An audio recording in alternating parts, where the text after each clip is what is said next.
Tiffany on the beat. My name is Taflo. Taflo Tiga Mtingalili.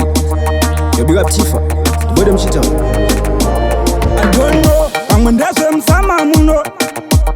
Ingwari bata ndichi bata aiwa pasata. Cheu, toto cheuka.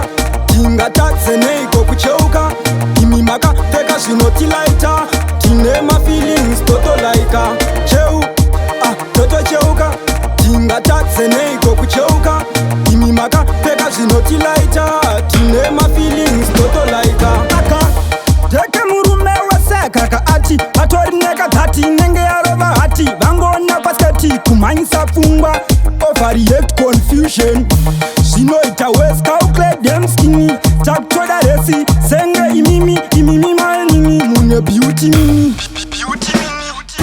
cheu toto cheuka tinga takse neiko kucheuka imi maka teka zvinoti laita tine ma feelings toto laika cheu toto cheuka tinga takse neiko kucheuka imi maka teka zvinoti laita tine ma feelings toto laika geto yutira sariri kuda buti hakuna murume asingade uchi ona sisi avo vakapfeka guchi vane helo pushi ngavauye kunoko vanogara kupi vangosiya adiresi manifonyora nekangu vakapupi dai zvichibvira mambo ndipa sipi Tiffany on the beat. cheu toto cheuka tinga takse neiko kucheuka imi maka teka zvinoti laita tine ma feelings toto laika cheu toto cheuka tinga takse neiko kucheuka imi maka teka zvinoti laita tine ma feelings toto laika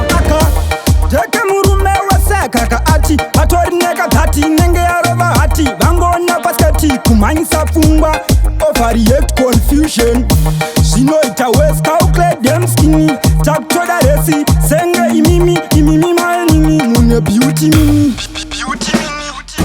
cheu toto cheuka tinga takse neiko kucheuka imi maka teka zvinoti laita tine ma feelings toto laika cheu toto cheuka tinga takse neiko kucheuka imi maka teka zvinoti laita tine ma feelings toto laika amwe ndezvemsama muno ingwari bata ndichi bata aiwa pasata